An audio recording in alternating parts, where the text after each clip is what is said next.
주님의 은혜와 평안이 여러분의 삶 가운데 늘 함께 하시기를 주님의 이름으로 축복합니다. 제가 사진을 하나 보여드리려고 하는데요. 이게 무슨 사진일까요? 몇 년 전에 저희 가족들하고 전주에 여행을 간 적이 있었는데요. 알고 간 것은 아닌데 한 식당을 들어갔더니만 이렇게 자리가 표시가 되어 있더라고요. 보니까 대통령이 와서 식사했던 자리를 그렇게 표시를 했습니다. 저희 식구 중에 한 사람이 여기서 밥을 먹었는데요. 무슨 좋은 일이 있을지는 잘 모르겠습니다. 지난 11월 1일에 한 강남의 치킨 가게에도 비슷한 일이 있었는데요.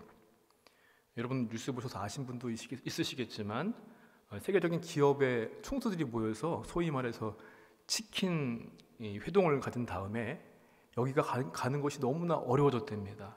인파로 아주 부세통을 이루어가지고 성자와 같이 되었는데요. 입장하려면 최소 30분 기다리는 것은 기본이고요. 또 주문이 밀려가지고 토요일 주말을 휴업을 하기도 했었다고 합니다.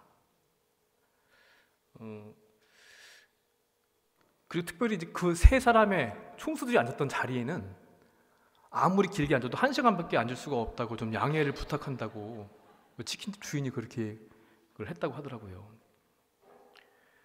줄을 서서 기다리는 사람 가운데에는요, 복권을 사서 온 사람도 있었습니다. 좋은 일이 생길 것 같다고, 좋은 일을 기대한다는 것이죠. 여러분, 그런데요, 전주 그러니까 콩나물국밥 유명하잖아요. 가보니까 식당이 다 몰려 있더라고요. 근데 저희가 들어간 집이 뭐 다른 집보다 특별하게 맛있는지는 잘 모르겠습니다. 그것도 제가 알고 간 것도 아니고 무심코 들어간 집이었거든요. 그리고 이 총수들이 갔던 치킨집이 다른 집보다 더 치킨이 맛있느냐? 그것은 아니거든요. 그런데 평범했던 장소가 왜 특별한 장소가 되었는가? 거기에 특별한 이야기가 있기 때문에 그렇습니다. 대통령이 세계적인 기업의 총수들이 왔다는 장소, 여기서 먹고 웃고 이야기를 했다는 그런 이야기가 거기 남아있기 때문에 맛이 달라진 것이 아니라 이야기가 달라졌기 때문에 여기는 특별한 장소가 되었습니다. 그 자리에 가면은 뭔가 좋은 기운을 받을 수 있을 것 같다는 것이에요. 그래서 그 총수들이 먹었던 메뉴를 나도 한번 먹고 싶다. 그때 에너지를 좀 느끼고 싶다. 이게 사람들의 바람이었습니다. 이렇게 사람들은요, 이렇게 특별한 이야기가 있는 장소에 끌리는 것이 사람들의 보통 마음입니다. 여러분, 그런데요, 음식점이라든가 그 치킨집이 이렇게 인기를 끄는 것은 시간이 지나면 아마 지금 처음처럼 그렇게 계속 인기가 있지는 않을 겁니다. 시간이 지나면 아마 사람들도 좀 뜸해질 것인데, 그런데 예수 그리스도와의 만남으로 생긴 복음의 이야기는요, 시간이 지나도 사람들이 달라도 변하지 않습니다. 여전히 수많은 사람들의 발걸음을 움직이고 있고 변화시키는 것을 우리는 잘 알고 있고 우리는 그것을 믿고 있습니다. 오늘 본문의 이야기에서도 예수님을 만남으로 말미암아 놀라운 이야기가 기록되는 것을 볼 수 있는데, 예수님이 제자를 부르시고 부름받은 제자가 다른 사람을 예수님에게 전하고, 그리고 결국은 그런 사람들이 예수님과 함께 했던 이야기를 기록해 놓은 것이 오늘 본문의 이야기입니다. 세례 요한이 2명의 자기 제자와 함께 있다가 예수님이 지나가시는 것을 보면서 하나님의 어린 양이라고 소개를 합니다. 그러자 두 사람이 예수님을 찾아갔습니다. 그리고 와서 보라 라고 하는 주님의 말씀을 듣고 결국 예수님의 제자가 되었습니다. 이 두 사람 가운데 한 사람이 안드레였는데요, 자기 형제 베드로한테 메시아를 만났다고 이야기를 합니다. 그리고 베드로를 예수님께 초청을 했지요.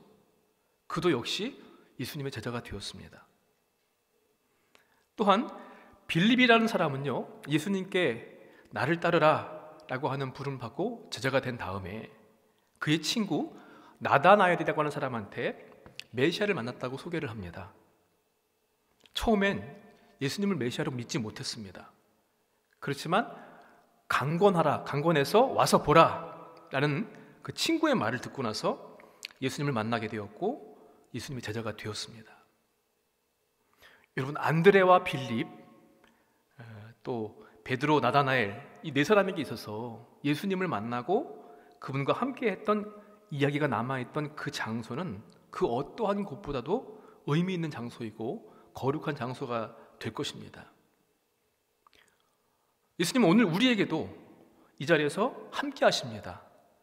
그리고 우리의 삶을 얼마든지 새로운 삶으로 만드시는 분이 바로 그분이신데요, 우리의 특별하지 않은 삶의 자리가 예수님과의 만남을 통하여서, 예수님과 함께한 이야기를 통하여서 성지가 되기를 소망합니다. 오늘 말씀 가운데 함께 깨달아야 될 믿음의 교훈은요, 예수님의 부르심의 이야기가 있다는 것을 여러분 기억하시기 바랍니다. 와서 보라. 요한복음 1장 37절부터 39절까지 말씀인데요, 다시 한번 함께 읽어보도록 하겠습니다. 예수를 따르거늘 예수께서 돌이켜 그 따르는 것을 보시고 물어 이르시되 무엇을 구하느냐? 이르되 랍비여 어디 계시오니까 하니, 랍비는 번역하면 선생이라. 예수께서 이르시되 와서 보라. 그러므로 그들이 가서 계신 데를 보고 그날 함께 거하니 때가 10시쯤 되었더라. 아멘. 세례 요한의 두 제자가 예수님을 따라왔을 때 예수님께서 먼저 물어보셨습니다. 무엇을 구하느냐? 원하는 것이 무엇이냐? 그 말씀이죠. 무엇을 얻으려고 무슨 목적으로 나를 따라왔느냐? 이에 대해서 이 두 제자가 다시 묻습니다. 랍비요, 선생님 어디에 계십니까? 어디에 머물고 계십니까? 그때 예수님은요, 장소를 말씀해 주지 않으셨습니다. 대신에 와서 보라. 39절에 와서 보라라고 하는 이 예수님의 말씀은요, 주님의 초청이었습니다. 이 와서 보라에 해당하는 헬라어 원어를 보니까요, 직역하면 이렇습니다. 와라, 그러면 볼 것이다. 예수님이 직접 와서 보고 체험하고 진리를 얻으라고 하는 예수님의 초청의 말씀인 것입니다. 여러분, 여기서 주목해야 할 것이 있습니다. 어디에 머무십니까? 라고 장소를 물었는데 장소는 말씀하지 않으셨다는 것이에요. 대신에 그 장소에서 만날 예수님이 중요하기 때문에 와서 보라는 것입니다. 그래서 여러분, 단순한 초청이 아니라 주님의 말씀은 나를 지식으로만 알지 말고 경험으로 만나보고 제대로 알아라, 바로 알아라, 꼭 알아라고 하는 주님의 특별한 초청인 줄로 믿습니다. 그래서 실제로 이 두 제자는요, 그날 그 장소에서 예수님과 함께 지내면서 변화되었습니다. 그냥 단순한 보통 인간 요한의 제자가 아니라 이제는 구원자이시고 하나님의 아들이신 예수 그리스도의 제자가 되는 인생으로 바뀌게 되었던 것입니다. 43절 말씀 보니까요, 예수님께서 빌립을 초청하십니다. 나를 따르라. 갈릴리로 가시다가 안드레, 베드로와 같은 동네 베세다 사람이었던 빌립을 예수님께서 초청하십니다. 우리 43절 말씀인데 함께 읽어보겠습니다. 이튿날 예수께서 갈릴리로 나가려 하시다가 빌립을 만나 이르시되 나를 따르라 하시니, 나를 따르라. 따르라라고 하는 말의 뜻 가운데에는요, 본받으라라고 하는 의미도 있습니다. 단순하게 그분을 졸졸졸 뒤를 쫓아가는 것, 그 의미가 아니라 그분의 삶, 생각, 그분의 믿음, 삶의 모습, 모든 것을 다 본받는 것이 포함되어 있습니다. 그리고 이것이 명령형으로 되어 있는데요, 지금 당장 결단하고 예수님을 따르고 본받으라고 명령형으로 초청하고 계시는 것입니다. 이 말씀에 빌립도 예수의 제자가 되었습니다. 요새 우리나라 문화가 세계 곳곳에서 아주 명성이 높습니다. 그래서 한류, 뭐든지 K를 붙이면 잘 된다고 하는데요, 뭐 K푸드, K팝, K드라마, 이런 열풍과 함께 그래서 K 콘텐츠의 그 촬영지가 새로운 관광 명소가 되었다고 합니다. 드라마를 찍었던 장소, 또 뮤직비디오라든가 노래를 불렀던 그 장소, 또 K 스타들이 먹었던 음식 장소, 커피숍, 이런 데가 아주 세계적인 명소가 되었대요. 그래서 외국인들이 오면은 그거를 가보기 위해서 한국에 오는 사람도 꽤 많다고 합니다. 예수님이 태어나신 곳은요, 아주 작은 시골 촌동네 베들레헴이었습니다. 그런데 미가서 말씀 보니까 베들레헴 에브라다야, 너는 유다 족속 중에 작을지라도, 이런 말씀이 있습니다. 작을지라도 결코 작지 않다는 거예요. 왜냐하면 그곳에서 예수님께서 나셨기 때문에. 그래서 지금도 작은 동네였지만 베들레헴 그러면 모르는 사람이 아마 없을 겁니다. 심지어 비기독교인들도 예수 그리스도의 탄생지라는 것을 다 알고 있을 정도입니다. 여러분, 평범했던 장소가요, 특별하게 된 것은 유명한 사람들이 그 자리에 있었기 때문에 그렇습니다. 장소보다 더 중요한 것은 그 장소에 있는 사람이라는 거죠. 그 장소에 누가 왔었느냐. 하지만 대통령이든지 재벌 총수이든지 유명인이 왔던 그 자리, 거기에 내가 앉는다고 할지라도 내 삶이 바뀌지는 않습니다. 단지 영향력이 있었던 그 자리를 찾아가고 싶을 뿐입니다. 그런데 성경 말씀이 말하고 있는 복음의 이야기는요, 하나님이 그 자리에 오셨다는 것입니다. 바로 내가 있는 자리, 여러분의 있는 자리입니다. 그리고 우리를 부르십니다. 수고하고 무거운 짐진 자들아 다 내게로 오라. 하늘의 주인이신 그분께서 인간의 자리까지 내려오셨습니다. 그것이 바로 성육신 성탄의 사건인데요. 그리고 우리를 초청하시고 함께 하신다는 것, 이게 큰 은혜이고 하나님의 놀라운 사랑인 줄로 믿습니다. 올해 단풍 구경 많이 다니셨나요? 우리 말씀 들어보니까 올해는 단풍이 별로 이쁘지 않다고 하더라고요. 많이 볼 수 있는 시간도 많지 않았고, 그러면서 하시는 말씀이 우리 교회 단풍이 제일 이쁘더라, 이런 말씀 많이 하시더라고요. 동의하시나 본데요. 예. 어디 단풍뿐입니까? 예배당도 그렇고요. 공원처럼 넓은 교회 부지, 교회를 여러 군데 가봤지만 우리 교회 같은 장소가 흔치 않은 것 같습니다. 참 아름다운 교회이고 좋은 교회인데요. 니네 교회니까 그렇지라고 말해도 저는 자랑스럽게 말할 수 있을 것 같습니다. 여러분, 그런데요, 그런 것보다 더 중요하고 아름답고 거룩할 수 있는 것은 하나님께서 우리를 이곳에 부르셨기 때문입니다. 우리가 그분과 함께하는 이야기가 있기 때문에 춘천중앙교회가 성지이고 거룩한 장소가 되는 줄로 믿습니다. 사랑하는 성도 여러분, 예수님은 오늘도 우리와 임마누엘로 함께 하십니다. 그리고 우리를 부르십니다. 와서 보라, 나를 따르라. 너는 나를 듣기만 하니 이제 와서 나를 좀 경험해봐라. 지식으로만 나를 알고 있니? 이제 삶으로 나를 좀 알아라.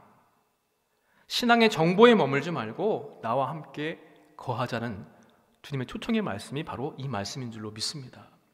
여러분, 주님의 그 부르심에 응답하여서 그곳에 간, 주님이 계신 그곳이 내 삶의 성지가 되고 내 삶의 회복과 변화의 자리가 되기를 원합니다. 예수님께서 부르신 자리로 나아가시기를 바랍니다. 머리로 아는 믿음이 아니라 경험으로, 관계로, 사랑으로 주님과 함께 거하는 저 여러분 되시기를 주님의 이름으로 간절히 축원을 드립니다. 또한 오늘 말씀 가운데에는요, 예수님을 전한 이야기가 있습니다. 우리가 메시아를 만났다. 주목할 부분은요, 예수님의 부르심에 응답한 사람들이 또 다른 사람을 예수님께로 인도했다는 것입니다. 안드레가 베드로에게, 빌립이 나다나엘에게. 우리 40절부터 42절까지 말씀 함께 또 읽어보겠습니다. 요한의 말을 듣고 예수를 따르는 두 사람 중에 하나는 시몬 베드로의 형제 안드레라. 그가 먼저 자기의 형제 시몬을 찾아 말하되 우리아가 메시아를 만났다 하고, 메시아는 번역하면 그리스도라.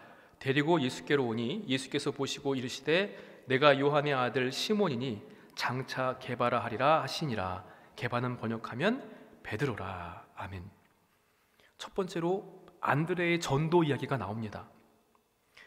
요한의 제자였다가 예수님을 따랐던 두 사람 가운데 한 사람이 누구인지를 우리는 알게 되었습니다. 그 사람이 바로 안드레입니다.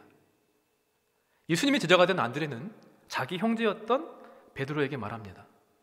우리가 메시아를 만났다. 유대인들이 그렇게 고대했던 바로 그 메시아를 만났다는 것입니다. 이 말을 듣고서 베드로가 바로 갔다는 것은 아마도 베드로뿐만 아니라 유대인들이라고 한다면은 메시아가 언제 올 것인가, 그분은 어떻게 오실 것인가, 또 그 시기는 언제쯤 될 것인가, 뭐 이러한 등등의 메시아에 대한 기대와 소망이 늘 가득한 것이 모두의 관심사였던 것 같습니다. 그래서 베드로는 예수님께 찾아갔는데요, 예수님은 그를 보시면서 말씀하시기를 시몬이라고 하는 이름 대신에 게바, 반석이라는 이름으로 개명을 해주셨습니다. 우리가 알고 있는 그 예수님의 수제자 베드로입니다. 성경에서 새 이름을 받는다고 하는 것은 하나님의 은혜로 얻게 될 새로운 인생, 변화된 삶을 의미합니다. 물론 지금의 그 모습은 아니지만 예수님은 장차 베드로가 바위와 같은 믿음을 가진 가능성을 보셨고요, 그를 통해서 세워질 교회, 내가 주는 그리스도시요 살아계신 하나님의 아들이십니다라고 하는 믿음의 고백 위에 교회를 세우겠다고 말씀하신 것처럼 그것을 보시면서 그에게 새로운 이름을 지어주셨습니다. 요한복음에는요, 예수님의 첫 번째 제자가 베드로가 아닙니다. 베드로보다 먼저 그의 형제 안드레가 예수님의 제자가 되었습니다. 베드로에 비한다고 한다면 안드레는 그렇게 비중 있는 인물은 아닙니다. 성경을 기록한 것도 아니고요, 교회를 세운 것도 아니고. 그러나 그가 잘한 것이 있다고 한다면 베드로를 예수님께로 인도했다는 겁니다. 만약에 안드레의 전도가 없었다고 한다면 위대한 사도 베드로, 예수님의 수제자 베드로는 없었을지도 모릅니다. 또한 말씀 보니까 빌립의 전도 얘기가 나옵니다. 이번엔 빌립이 전도를 하는데요, 45절, 46절 말씀 또 함께 읽어보겠습니다.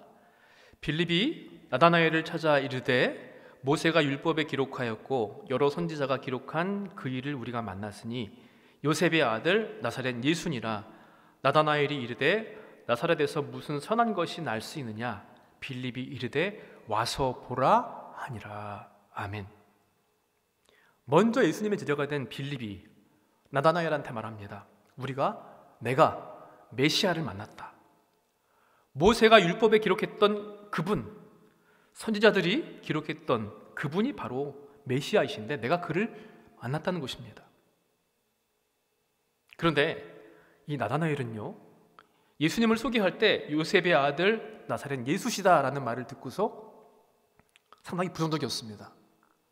그 당시에는요, 사람을 소개할 때 그 사람의 이름에 앞서서 출신 지역이 어디고 아버지가 누구인가 하는 것을 소개하는 방식이었습니다. 그런데 나사렛은 종교적으로나 정치적으로나 너무나 미미한 지역입니다. 아주 소외된 지역이고요, 별 볼 일 없는 곳이라는 것입니다. 게다가 이방 지역과 가까웠기 때문에 유대인들에게 있어서 이곳은 부정한 지역이었습니다. 아무래도 이방인들과 접할 수 있는 확률이 높기 때문에. 그래서 믿지 못했습니다. 나사렛에서 무슨 선한 것이 날 수 있겠느냐. 그때 빌립은요, 포기하지 않고 강권합니다. 와서 봐라. 아까 처음에 와서 보라는 예수님께서 하신 말씀이고요, 이번에는 빌립이 한 말입니다. 와서 봐라. 이것도 명령형인데요, 오게 되면 그러면 볼 것이다. 실제로 나중에 나다나엘은 예수님을 만나 뵙고 나서 그 의심과 부정의 마음이 사라지게 되었고요, 그는 고백합니다. 당신은 하나님의 아들이시요 이스라엘의 임금이십니다. 그 이름의 뜻처럼, 하나님의 선물이라고 하는 나다나엘 그 뜻처럼 그는 12제자 가운데 한 사람인 것은 분명하게 알려져 있는데 귀한 위대한 일을 담당했던 것을 우리는 보게 됩니다. 안드레는 베드로를, 빌립은 나다나엘을, 주변에 가까운 사람들한테 먼저 복음을 전했습니다. 여러분, 예수님은 우리가 부르심을 받은 다음에 따라야 할 대상일 뿐만 아니라 이웃에게 증거해야 할 대상이기도 하십니다. 그러므로 우리가 먼저 믿게 되었다고 한다면, 먼저 복음의 은혜를 입었다고 한다면 이웃에게 복음을 전하는 것은 성도의 마땅한 의무이고 바른 모습입니다. 복음을 전할 때 더 커지고요, 더욱더 생명력을 얻게 될 줄로 믿습니다. 예수님을 만나는 기쁨이 있다고 한다면 그 기쁨을 전하지 않을 수가 없습니다. 예배의 감격, 기도의 응답, 은혜의 체험을 나만의 이야기로 끝내지 말고 나누는 순간 그 은혜는 배가 될 것입니다. 사랑하는 성도 여러분, 우리가 메시아를 만났다. 우리는 예수님 만난 사람들을 그 이야기를 가지고 있는 사람들입니다. 와서 보라. 이제 예수님을 소개하는 이야기로 이어가야 할 줄로 믿습니다. 안드레는 형제 베드로를 먼저 찾아갔습니다. 빌립은 친구 나다나엘을 찾아갔습니다.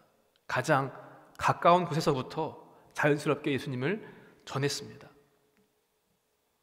아마 그들이 예수님께 초청을 했을 때 이 사람이 어떻게 될지 알지 못했을 것입니다.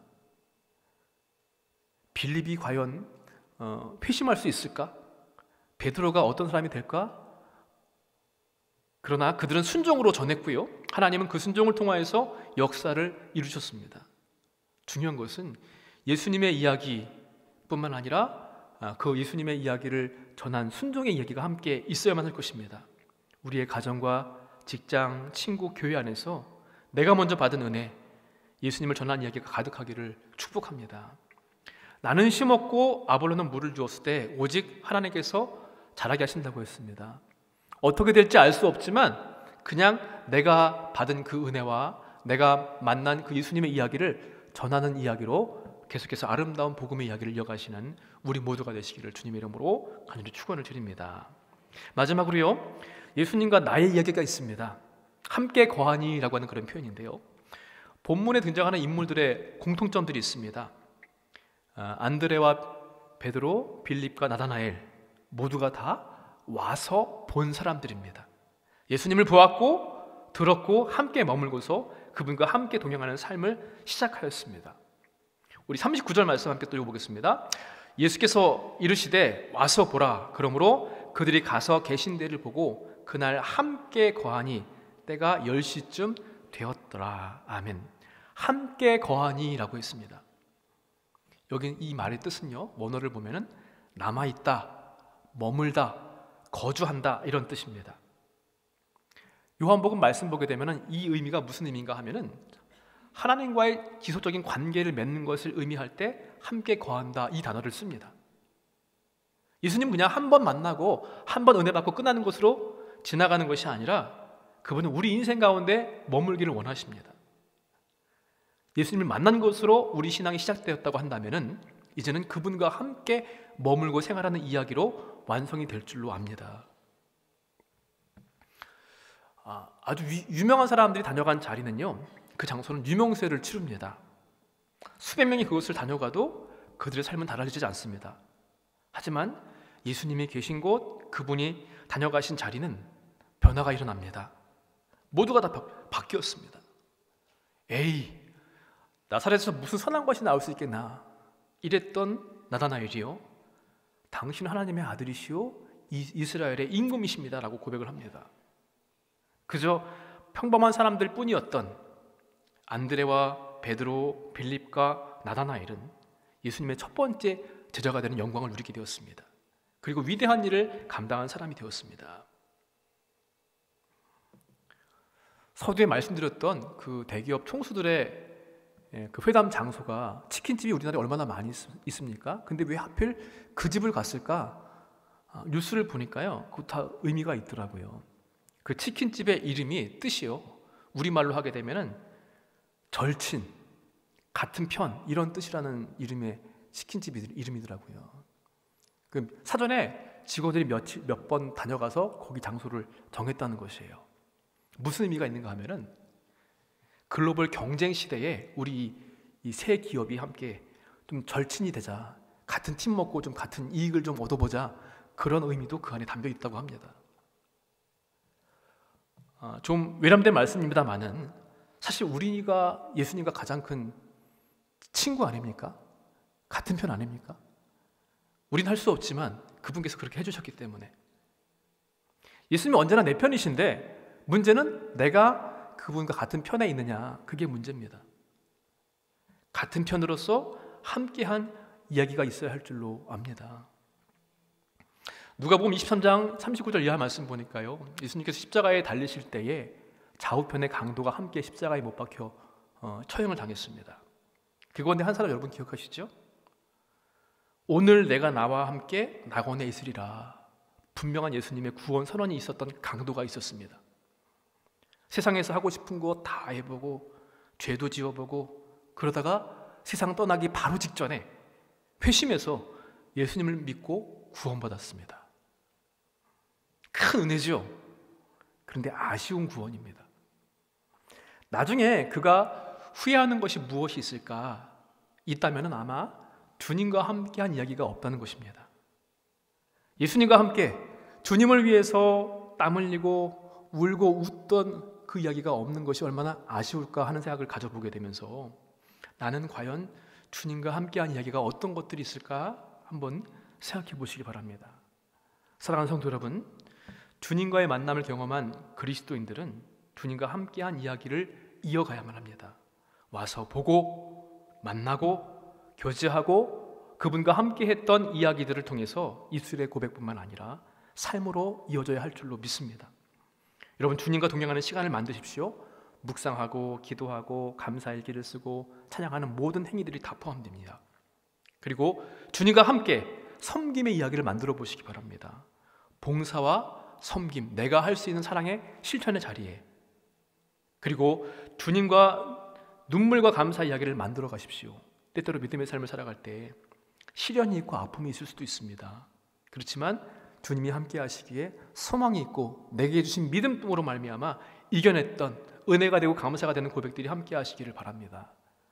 주님과 함께한 풍성한 이야기로 은혜로 이미 받은 구원을 살아내는 우리 모두가 되시기를 주님 이름으로 간절히 축원을 드립니다.